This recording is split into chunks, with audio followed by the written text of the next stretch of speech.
آہستہ آہستہ چلتے ہیں، اور جب جاہل ان سے گفتگو کرتا ہے تو ان سے وہ بحث نہیں کرتے ہیں بلکہ قالوا سلاما، وہ سلام کہہ کر کے چلے جاتے ہیں۔ تو اگر آپ جاہل ہیں تو ہم آپ سے بحث نہیں کر سکتے ہیں، اس لیے کہ قرآن نے ہمیں تعلیم دی ہے، تو ہم چاہتے ہیں پتہ چلتا ہے کہ آپ کا مبلغ علم کیا ہے۔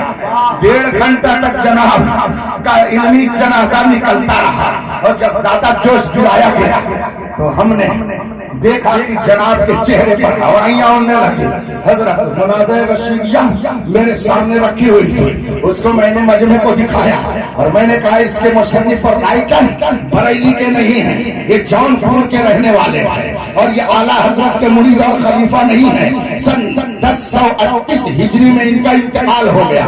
یہ کتاب 400 سال پہلے کی ہے، اس میں لکھا ہوا ہے کہ دونوں مناظر اگر ہم پلہ ہوں تو مناظرہ کرنے میں سہولت، اور دونوں کو چاہیے کہ ہم پلہ رہیں۔ میں نے ترجمہ تو کر دیا، مگر عبارت کے لیے میں نے ایک صاحب کو ایک کتاب دی اور میں نے کہا لے جائیے ان کے پاس، کہہ دیجئے کہ اس کو پڑھ دیں اور پڑھ کر کے اس کا ترجمہ کر دیں۔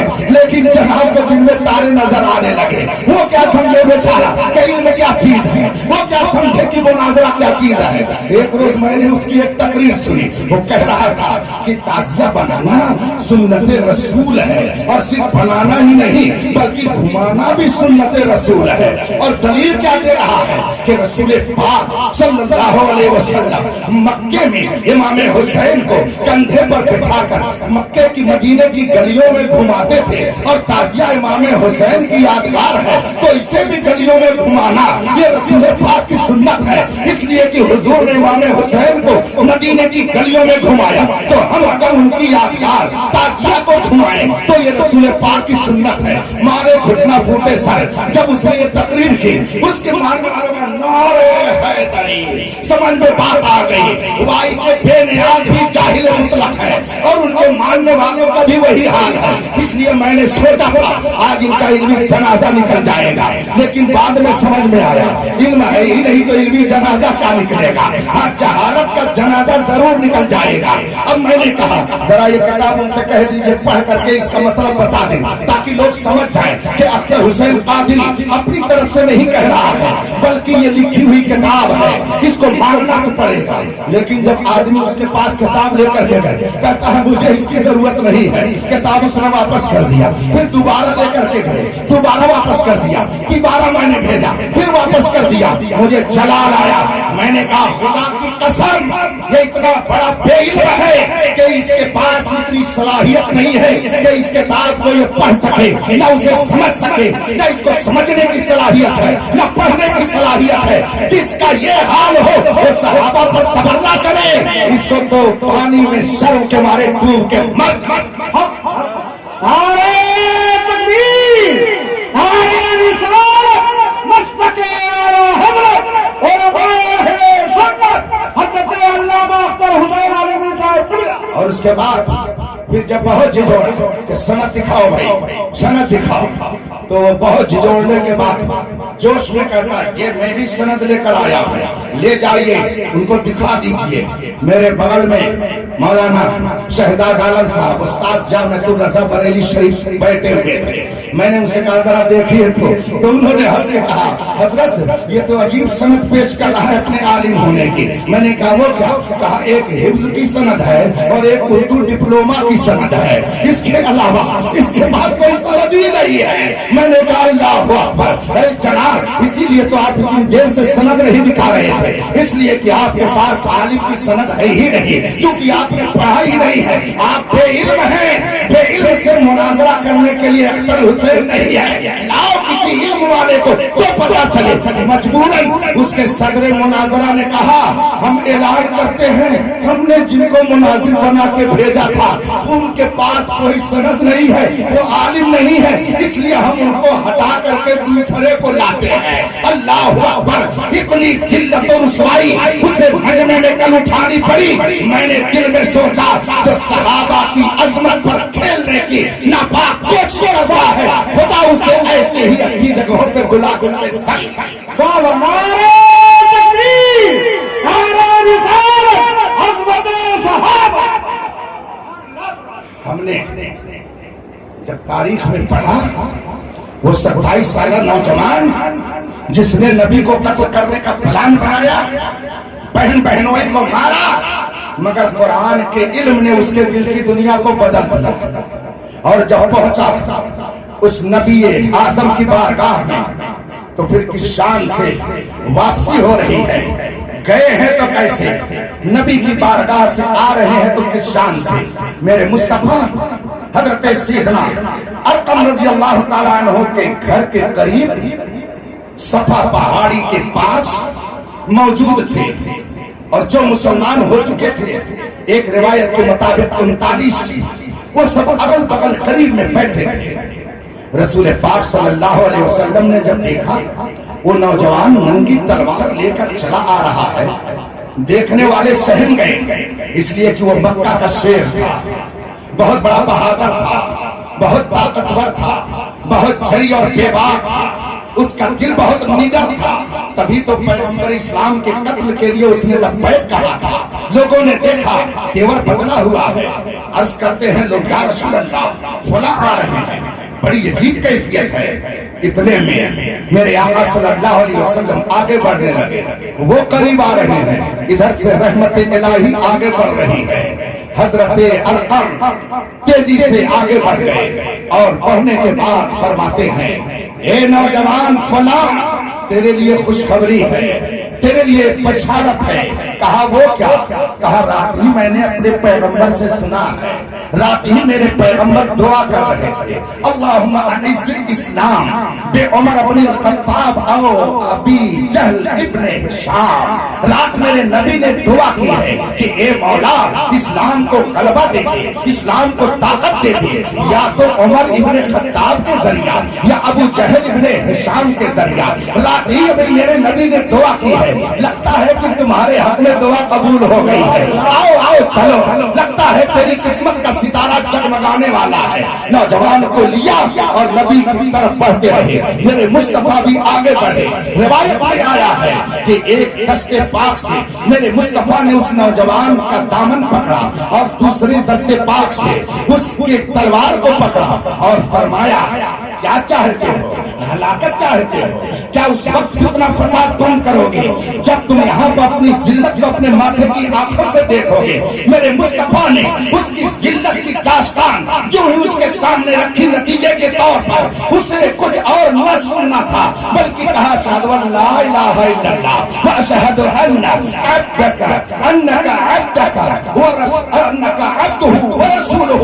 میں گواہی دیتا ہوں، ہم گواہی اس بات کی دیتے ہیں کہ آپ اللہ کے رسول ہیں، خدا ایک ہے، آپ اس کے بندے ہیں، اس کے رسول ہیں۔ میرے مصطفیٰ نے جب اسے کلمہ پڑھایا اور تھوڑی ہی دیر کے بعد جب اس کے دل کی دنیا بدلی تو اب کہتا کیا ہے وہ نوجوان، آپ لوگ چپ کے کیوں رہتے ہیں؟ آپ لوگ خاموشی سے کیوں اندر رہتے ہیں؟ لوگوں نے کہا ہمیں ذرا خوف ہے۔ کہا کچھ نہیں، سب باہر نکلو، سب باہر نکلو، دو لائن لگاؤ، ایک لائن میں میں رہوں گا اور دوسری لائن میں یہ میرے مصطفیٰ کے چچا حمزہ رہیں گے۔ لائن لگاؤ سب لوگ۔ 39 کے بعد 40 ہوئے تھے، 20 کی لائن لگ گئی۔ ایک طرف وہ نوجوان ہے جو مکے کا شیر بن کر کے آگے کھڑا تھا اور دوسری طرف میرے مصطفیٰ کے چچا ہیں حضرت حمزہ ہیں، اور وہ نوجوان کہتا کیا ہے چلو چلو لمبی لائن بنا کر کے چلو، اب چھپ کر کے اسلام نہیں رہے گا، اب ظاہر کیا جائے گا۔ تو لمبی قطار ہے، ایک طرف وہ نوجوان ہے جو مصطفیٰ کو قتل کرنے کے لیے چلا تھا اور دوسری طرف وہ ہے جو رسول پاک کے خاندان میں رسول پاک پر مر مٹنے کا جذبہ لے کر آگے کھڑے ہیں۔ یہ دو قطار چل رہی ہے، یہ کہاں جا رہی ہے؟ مسجد حرام میں۔ اور پھر جب مسجد حرام میں یہ دونوں قطاریں ایسی پہنچ گئی، دیکھنے والے ہکا بکا ہیں، یہ کیا ہو گیا؟ کل تو ابھی منصوبہ بنا تھا کہ ان کو قتل کیا جائے گا، آج قاتل تو ان کے دفاع میں آگے آگے ہے۔ یہ ہوا کیا؟ نظریں بدل گئی تو نظارے بدل گئے۔ آخر یہ ماجرا کیا ہے؟ کل تک جو قتل کرنے کے ڈر میں تھا آج تو وہ اس کے دفاع میں پیش ہے۔ جب مسجد حرام میں لوگ پہنچ گئے، پتہ نہیں اس نوجوان بہادر کے دل میں شیر مکہ مکہ کے دل میں کون سی بات آئی؟ اس نے کہا بیٹھو. اب ڈھونڈتے ڈھونڈتے ابو جہل کے گھر پہنچ گیا. ابو جہل اس کا سگا ماموں تھا. یاد رکھیے گا مکے کے اس شیر کا ماموں ابو جہل سگا ماموں تھا. کہا کون؟ کہا فلاں. کہا کس لیے آئے؟ کہا دروازہ کھولو. مگر وہ ابو جہل جو بہت بھتورا بنتا تھا دروازہ نہیں کھول رہا ہے، دروازہ نہیں کھول رہا.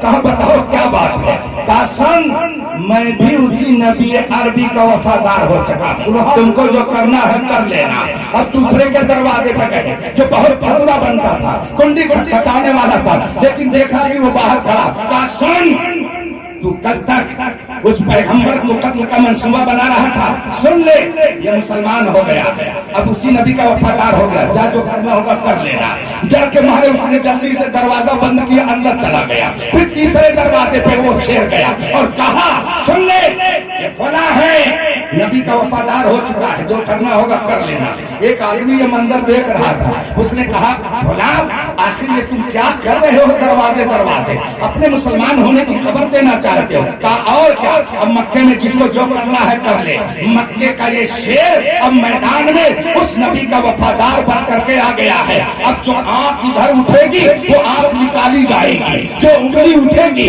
وہ انگلی کاٹی جائے گی، جو قدم چلے گا اس قدم کو توڑ کر کے رکھ دیا جائے گا، جو ہاتھ اٹھے گا اسے توڑ کر کے رکھ دیا جائے گا. جس کو جو کرنا ہو آؤ، شیر مکہ میدان میں آ چکا ہے.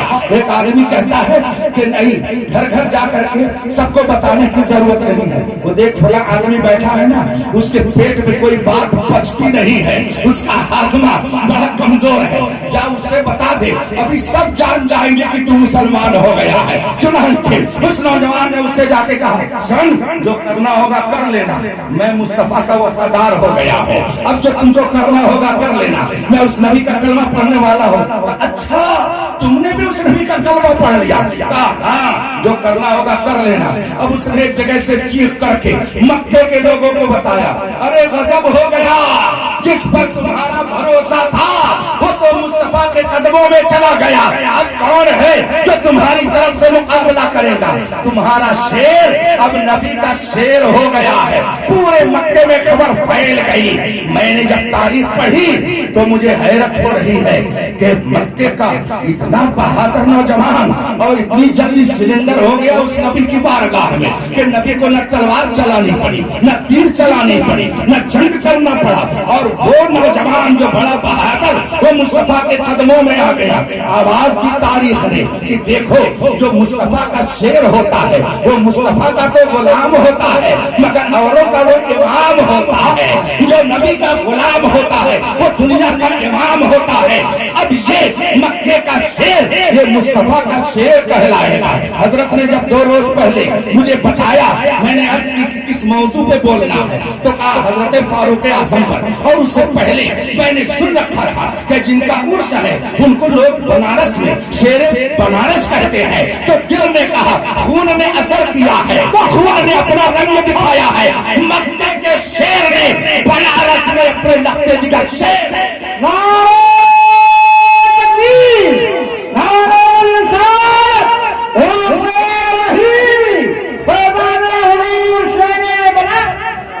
مکے کا وہ شیر نبی کی عظمت کا محافظ بن کر کے زندگی بھر دشمن کی آنکھوں میں آنکھیں ڈال کر کہتا رہا کہ آؤ آؤ، سرفروشی کی تمنا اب ہمارے دل میں ہے، دیکھنا ہے زور کتنا بازوئے قاتل میں ہے.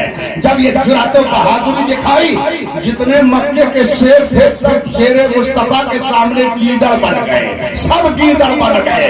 اسی طریقے سے جب اس شیر مکہ نے بنارس میں اپنے درد جگر کو شیر بنارس بنا کر کے بھیجا تو جتنے بدعقیدہ تھے سب لومڑی بن گئے. ہوا میں دھنی دیا کے ذریعہ ایک سے ایک شیر تیار ہوتے رہے اور سب یہ کہتے ہیں سنو کان کھول کر کے یہ مصطفیٰ کے وہ وفادار ہیں کہ جو جان مانگو تو جان دیں گے، جو مال مانگو تو مال دیں گے، مگر نہ ہو سکے گا ہم سے نبی کا جاہو جلال. اور بھائیو جامعہ حمیدیہ آپ کو فاروق اعظم کا واسطہ دے کر پکار رہا ہے کہ یہاں سے مصطفیٰ کی عظمت کے محافظ پیدا ہو رہے ہیں، یہاں سے صحابہ کی عظمت کے محافظ پیدا ہو رہے ہیں۔ لوگوں نے پوچھا اس دور میں صحابہ کی عظمت کا محافظ کون، اہل بیت کی عظمت کا محافظ کون، ائمہ مجتہدین کی عظمتوں کا نگہبان کون، رسول پاک کی عظمتوں کا ترجمان کون، رب قدیر کی تقدیس کو بیان کرنے والا کون؟ لوگوں نے کہا اس کا نام تو بڑا مشہور ہے۔ کہا کیا؟ کہا لوگ روز کہتے ہیں ڈال دی قلب میں عظمت مصطفیٰ سیدی اعلیٰ حضرت پہ لاکھوں سلام۔ اس کا مطلب ہے وہ عظمتوں کا نشان ہے، وہ عظمتوں کی حفاظت کا ترجمان ہے، اور جو اس کے نقش قدم پر چلے وہ بھی اس کی برکتوں سے نگہبان عظمت مصطفیٰ ہے، اس لیے کہ اس نے بتایا ہے تیرے غلاموں کا نقش قدم ہے راہ خدا، وہ کیا بہک سکے جو یہ سراغ۔ نعرہ تکبیر، نعرہ رسالت، بس بتے اس ادارے کو دن دونی رات چوگنی ترقی عطا فرمائے۔ حضرت پیارے بھی ہیں، نام بھی ماشاءاللہ، کوئی اگر دشمن بھی ہوگا تو پیارے ہی کہہ کر کے بلائے گا، سبحان اللہ، پیارے ہی کہہ کر کے بلائے گا، عداوت بھی کرے گا تو پیارے ہی کرے گا۔ وہ ہے حضرت پیارے نائب کی ذات، رب قدیر ان کی حفاظت فرمائے، ادارے کی حفاظت فرمائے، جتنے مدارس اہل سنت ہیں سب کی حفاظت فرمائے، اور پورے ہندوستان کی علماء کا سرپرست، مدارس کا روحانی سرپرست، پورے ہندوستان کے علماء، استاد یا دادا یا پردادا استاد، اعلیٰ حضرت کے مسلک کا بے باک ترجمان، عظمت مصطفیٰ کا نگہبان، شہزادے صدر الشریعہ، ممتاز الفقہاء، سلطان المناظرین، حضور محدث کبیر کو اللہ سلامت، آمین آمین۔ اس لیے کہ اس بڑھاپے میں بھی جوانوں کو مات دے کر کے جو برق کی طرح بجلی کی طرح پوری دنیا میں چمکتا ہے، اور دشمنوں کی آنکھ میں آنکھیں ڈال کر کے جو بات کرتا ہے اس ذات کا نام محدث کبیر۔ باہر دعوانا الحمدللہ۔